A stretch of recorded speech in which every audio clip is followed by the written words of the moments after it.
श्री शिवाय नमस्तुभ्यं। महाराज दुनिया के लोग नहीं समझते कि शंकर पर जल चढ़ाने का क्या लाभ है। शिव महापुराण कहती है अगर एक दिन,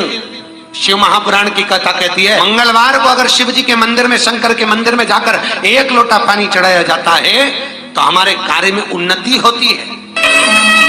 कोई व्यापार नहीं चलता हो, दिक्कत आ रही हो, हनुमान जी के दूसरे नंबर का भाई गतिमान का स्मरण करो। हनुमान जी के उल्टे पांव का सिंदूर लाकर गतिमान का नाम लेकर स्वस्तिक बना दिया जाए व्यापार वाली जगह पर, तो व्यापार अच्छा चलने लगता है। महाराज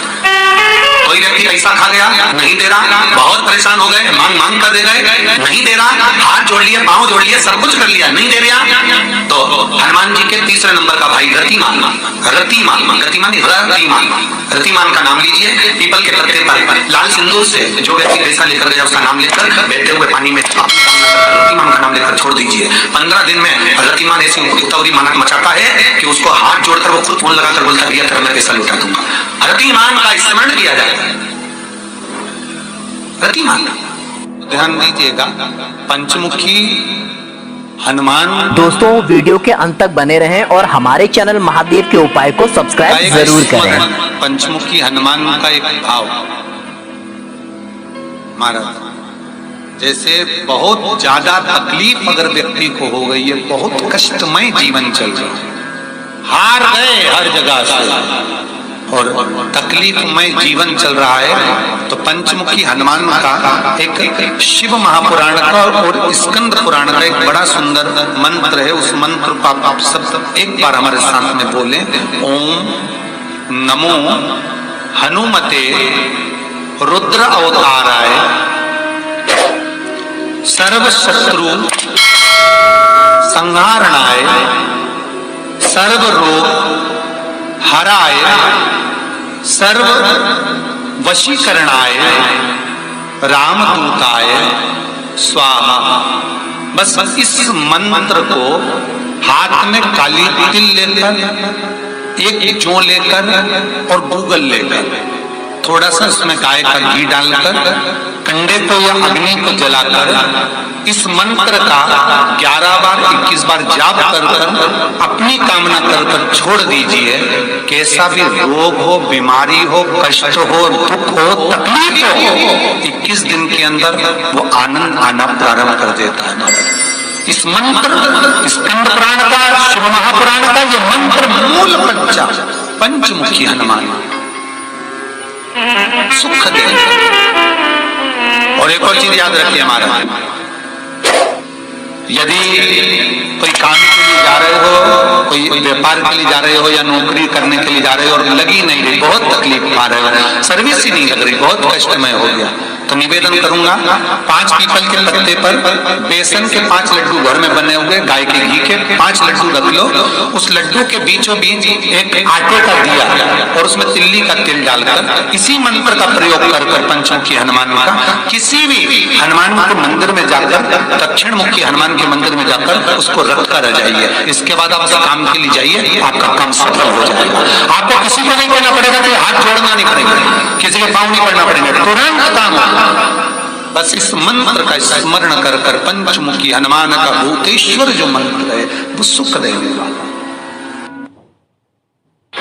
विवाह शादी में देरी हो रही हो या कोई नया कार्य चालू कर रहे हो उसमें देरी हो रही हो, या कोई सर्विस के लिए, नौकरी के लिए जा रहे हो और वो कार्य नहीं हो रहा हो, तो एक धतूरा, केवल एक धतूरा, उस धतूरे को फोड़कर उसके अंदर का फल निकालकर उस फल को शिवलिंग पर चढ़ाकर 1 लोटा जल शंकर भगवान को समर्पित कर दिन होना चाहिए मंगलवार। कौन सा दिन होना चाहिए? जम के बोलो जरा, मंगलवार समर्पित करो। उसके बाद में आप विवाह के लिए अगर समर्पित करे हैं तो विवाह में देरी नहीं होगी। व्यवसाय और व्यापार के लिए या नौकरी के लिए समर्पित करे हैं तो उसमें देरी नहीं होगी। जितने आस्था चैनल पर कथा सुन रहे हो, जितने फेसबुक और यूट्यूब पर सुन रहे हो, बहुत सावधानी से सुनना, बहुत ध्यान दीजिएगा। महाराज एक कथा बड़ी सुंदर है कि आप चाहते हैं कि कोई रोग हमको ना घेरे, आप चाहते हैं कि कोई रोग हमको ना घेरे, और आपको लग रहा है कि कोई रोग ऐसा है जो घेर रहा है, या कोई शरीर में ऐसा रोग उत्पन्न होने वाला है, या कोई बीमारी ऐसी उत्पन्न होने वाली, तो उसके लिए सबसे सुंदर तरीका कि शंकर जी पर अलोनी जो गोबरी होती है, गोबरी जानते हो, कंडा, अलोना कंडा, अलोनी गोबरी, मतलब गाय ने गोबर करा और वो सूख गया, उसको थापा नहीं गया, हाथ से कंडा नहीं बनाया गया, गोबरी नहीं बनाई गई, केवल गाय ने गोबर करा, वो सूख गया, और वो सूखा हुआ जो गोबर है उसको जलाकर जो भस्म तैयार करी है, उसको जलाकर जो हमने राख तैयार करी है, भस्म बनाई है, उस भस्म को जो तैयार करा गया है, वो भस्म शिव को जो हमने समर्पित करा, उस भस्म को सफेद वस्त्र में लिया और बाबा पर समर्पित करी, उसी भस्म को हम उठा कर लिया। और यदि आप भस्म नहीं चढ़ा सकते तो कभी विश्वनाथ जाएं तो वहां से भस्म लिया, कभी उज्जैनी जाएं तो वहां से भस्म लिया। उस भस्म को हम यदि अपनी नाभि से वक्ष स्थल के मध्य में त्रिपुंड लगा लेते हैं, जीवन में अगर आप मात्र 1 महीने में 1 बार भी त्रिपुंड अपने वक्ष स्थल के नजदीक में नाभि से ऊपर अगर लगा लेते हैं महाराज, तो ऐसा कोई बड़ा रोग आपकी जिंदगी में प्रवेश कर ही नहीं सकता। इस शरीर के अंदर, इस शरीर के अंदर भस्म में जो सुख है, भस्म का जो आनंद है, भस्म का जो रस तत्व है, उसको यदि एक छोटा सा प्रैक्टिकल है आप करके देखेंगे तो बाबा कुबेर भंडारी वैसे ही भंडार भर देगा। थोड़ा सा प्रयास, अगर आपके सबके घर में गंगा जल है तो एक प्रयास करके देखिएगा। कोई कार्य के लिए आप जा रहे हैं और वो कार्य अटक रहा है, नहीं हो रहा, बहुत प्रयास कर लिया, बहुत दिन से लगे हुए कि ये काम होना ही चाहिए, ये काम बहुत जरूरी और होना ही चाहिए, नहीं हो रहा, एक कटोरी में गंगा का जल निकाल लीजिए, और कटोरी में गंगा का जल निकाल कर तुम्हारे घर में एक सिक्का पड़ा हो, 1 रुपया, 2 रुपया, 5 रुपया, कोई सा भी एक सिक्का पड़ा हो, जो भी सिक्का पड़ा हो, कुंदकेश्वर महादेव का नाम लेकर, जहां परिंडा होता है, पानी का मटका होता है, पितरों का स्थान होता है, हंडा भरते हो, मटका भरते हो, उसके पास में उस कटोरी को रखकर 1 का सिक्का, 2 का सिक्का, 5 का सिक्का, 10 का सिक्का, जो तुम्हारे पास सिक्का पड़ा हो, जो भी तुम्हारे पास पड़ा हो, वो सिक्के को हथेली में लेकर कुंदकेश्वर महादेव का नाम लेकर उस कटोरी में डाल दीजिए, और उस जल को नैनों से लगाकर आप काम के लिए निकल जाइए, वो काम आपका सफल होकर ही रहेगा, छूट नहीं सकता।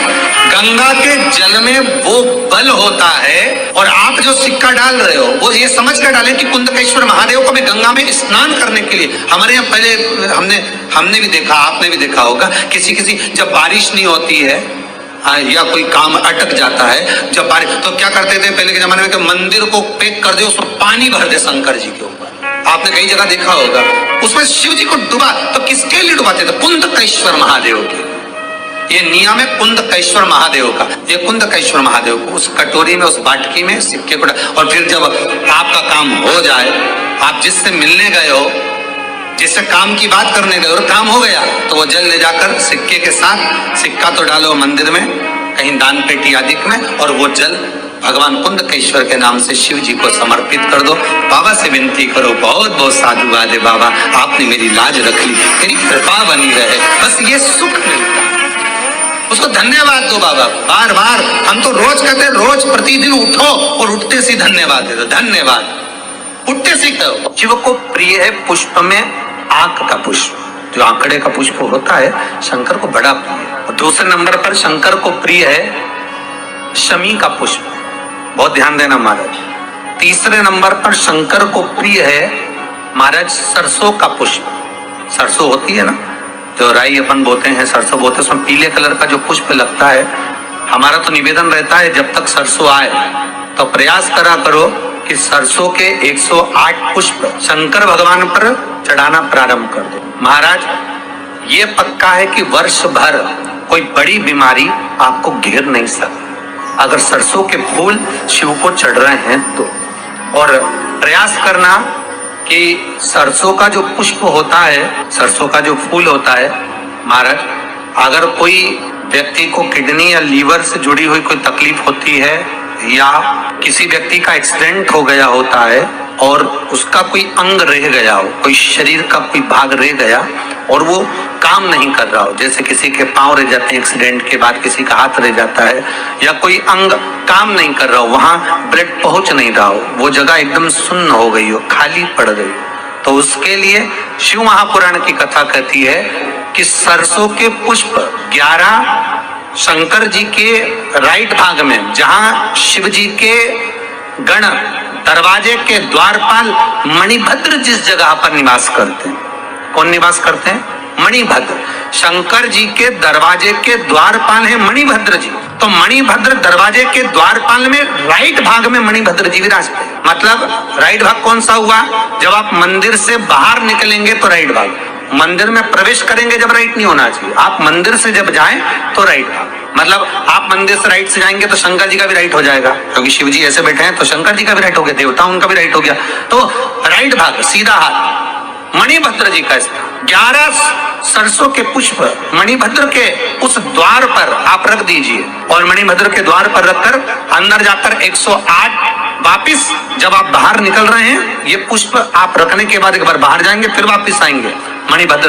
रखने के बाद, और अंदर जाकर 108 सरसों के पुष्प शंकर को समर्पित करेंगे महाराज। उस सरसों के पुष्प जो शिव जी को आप समर्पित कर रहे हैं उसको वापिस लेकर आएंगे, श्री शिवाय नमस्तुभ्यम बोलकर उस सरसों के पुष्प को महाराज सरसों के तेल की बोतल में उसको डाल लीजिए। शंकर भगवान को शाम के समय प्रदोष काल में उस तेल को